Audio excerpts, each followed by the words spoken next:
Let's get into something sad right now. The facts are the facts, and so we cover them. I've told the story many times of when I was 15 going to driver's education, and my dad was a dentist, also did oral surgery in some hospitals, and he wasn't a conspiracy theory type guy. He didn't really talk much trash about the government. He just talked about the way things were, and he said, son, don't sign the organ donor card. And he said, the word is from doctors and surgeons I know that a lot of hospitals, if you come in hurt, but easy to revive, not that hurt, they will let you die to get your organs because they could get hundreds of thousands of dollars then. Now it's about $500,000. And the hospital and the doctors end up getting part of that money. I mean, I didn't believe it. When he told me, I couldn't believe it because I was young and naive. But then I remember probably 5 years later in college, now living in Austin, going over visiting my grandparents. I went most Sundays to eat dinner. And I remember watching 60 Minutes with my grandfather because he watched it every week. And they had a whole show about Chicago and other cities, hospitals killing people for their organs. And it went on and on and on and on. And the media doesn't really ever cover that. I've only seen a few reports confirmed of that. But they'll always cover, if you don't sign the organ donor card, they don't care. They still take your corneas or your eyes. And Cass Sunstein says even if you don't want it, they're going to take your organs. And we know China takes people's political dissidents' organs. We know they sell them on the world market. We know people have been killed by gangster groups to have their organs taken. But Israel really was caught with its pants down.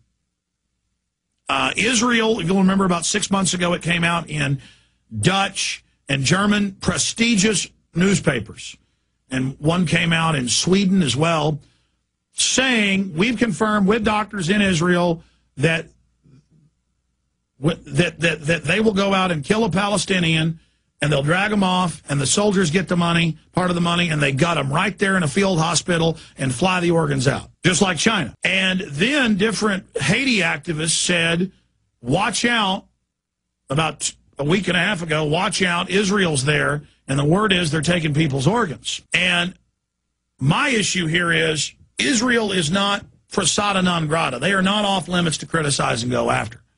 But I also get criticized because I don't say the center of all evil on the planet is in Israel, and the center of evil on the planet, it's in our own hearts and minds. Every group of people has evil psychopaths, and they all team up and work together. But Israel really does arrogantly attack anybody that criticizes them and uses the anti-Semitic remark. Then it came out, in fact, since I mentioned this, will you print me the AP and Reuters? Israel admits they did take organs. And then they finally got caught, and a bunch of their doctors came out and said, no, they are taking people's organs. They are. And folks, if you can get $500,000 for the liver, the 2 kidneys, the lungs, and other things they take, the eyes, you better believe that governments are in there doing it. And you better believe that that could be going on. And Paul Watson wrote an article last week, says activists say this. We don't know. But because Israel's been caught doing this, it's like if the Chinese were there and people were accusing them. We'd go, well, the Chinese do this. I mean, And it's not going to stop if we don't expose them. Doctor admits Israel pathologist harvest organs without consent. That's the one in Guardian. There's an AP's even stronger. Israel has admitted pathologists harvested organs from dead Palestinians and others without the consent of their families. The practice, it said, ended in the 1990s.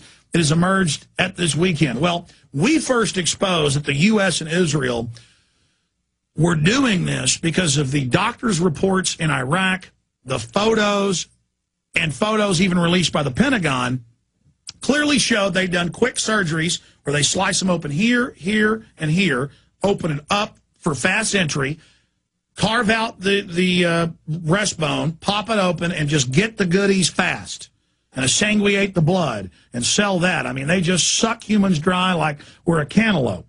And it's clear that contractors, the Pentagon, and Israel, and I covered this in martial law, in the extras. We made a mini film, a little 10-minute film about it. We covered this in 2005. Now, why do I go over all this? When we come back after the break, traffickers targeting Haitian children, human organs. The Prime Minister says trafficking of children and human organs is occurring. The CNN. In the aftermath of the earthquake that devastated parts of Haiti, killed more than 150,000 people and left many children orphans, there is organ trafficking for children. and other persons also, because they need all types of organs. He said in an exclusive interview with CNN's Christina Amanpour. Well, why didn't she ask who's doing it? He did not give specifics, but asked Amanpour if there was trafficking of children. The first reports was it was Israel doing it. Now, I'm here exposing this, and I've been exposing it since 2005. My whole point is government is evil across the board. We've got to cut its size. We've got to have more transparency. We've got to get up off of our fat butts and get involved and start exposing these people. We have to educate the population. You want the solution? Look in the mirror. Letters to the editor. Call into talk radio. Go visit your congressman. Visit your state house. Start your own rally. Start your own organization. Start your own blog. Start your own Twitter. Okay, we're going to come back with this horrible organ situation. You just have to get down to how evil government is and the things they'll do, the types of horrible... I mean, the UN, everywhere they go, runs child kidnapping rings, organ harvesting, you name it. Our government does it. The hospitals do it. They're evil people everywhere. What do you think the CPS does? They're above the law. They swear out fake reports. They do whatever they want. They've been caught 5 to 7 times more often in pedophilia, in abuse of children than any other group. The most dangerous place for your child to be is in government custody statistically. That's from the Justice Department themselves. And it's the same thing in Europe, same thing in Russia. Where do you think perverts go? Now, are there some good social workers? Absolutely.